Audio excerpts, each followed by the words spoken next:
Welcome to the Sleep Dives channel. We're diving right back into the Workbook for Atomic Habits by James Clear, and we're exploring what is, for my money, one of the most powerful ideas in the entire book, the deep, undeniable connection between your daily habits and your identity, the person you believe yourself to be. You know that feeling, right? It's like you're stuck on a hamster wheel. You set a new goal, you get that initial rush of motivation, you start a new habit, but then, a few weeks, maybe even a few days later, you're right back where you started. It's incredibly frustrating, and it's easy to think, oh, I just don't have enough willpower. But what if willpower has nothing to do with it? James Clear argues that the real reason so many habits fail is that we're focusing all our energy on the wrong thing. We're trying to change the outcomes when we should be looking much deeper. To really get this, Clear breaks down behavior change into this brilliant model with 3 distinct layers. Think of them like concentric circles, one inside the other. So, on the very outside layer, you have your outcomes. This is what you get: losing the weight, writing the book, getting the promotion. Then, one layer in, you have your processes. This is what you do, the habits and systems you follow, like your workout routine or your daily writing schedule. But right at the very core, the heart of it all, is your identity. And this is all about what you believe about yourself.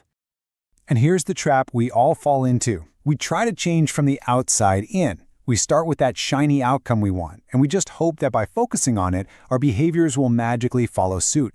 But this whole approach completely ignores the most powerful driver of them all, our own self-image.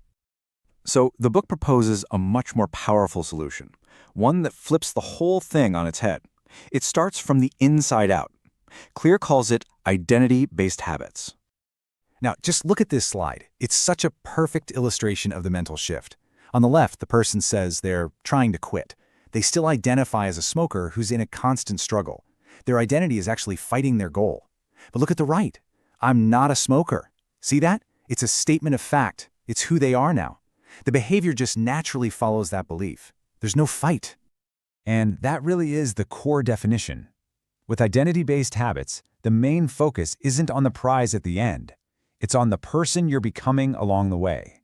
You see, true, lasting behavior change is really identity change. This quote from the book just nails it. Motivation, well, it's fleeting, isn't it? It's that spark that gets you going.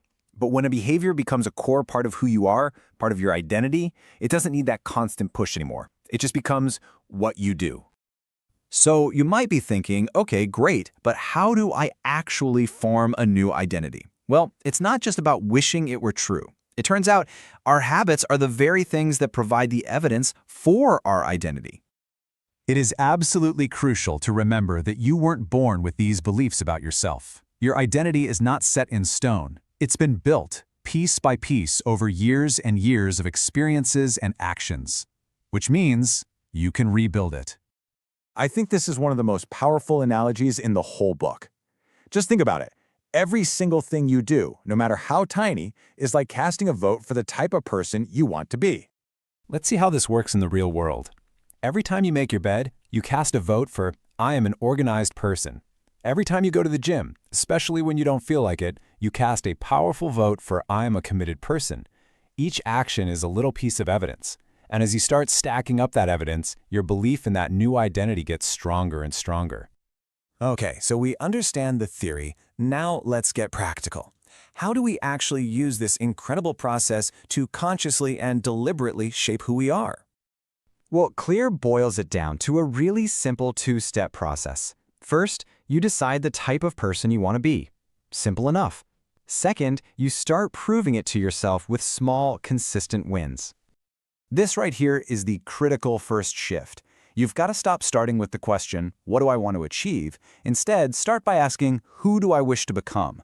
So before you think about writing a novel, ask yourself, who is the type of person that writes every day? Start with the who, not the what.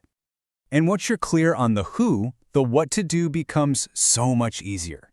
You just ask, what would a healthy person do in this situation? Well, they'd probably take the stairs or drink a glass of water. Those small actions suddenly become your clear and simple guide. Now, just a quick word of warning.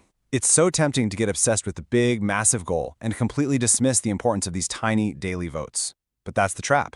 The goal isn't perfection. It's not about overhauling your entire life overnight. It's simply about casting more votes for your desired identity today than you did yesterday.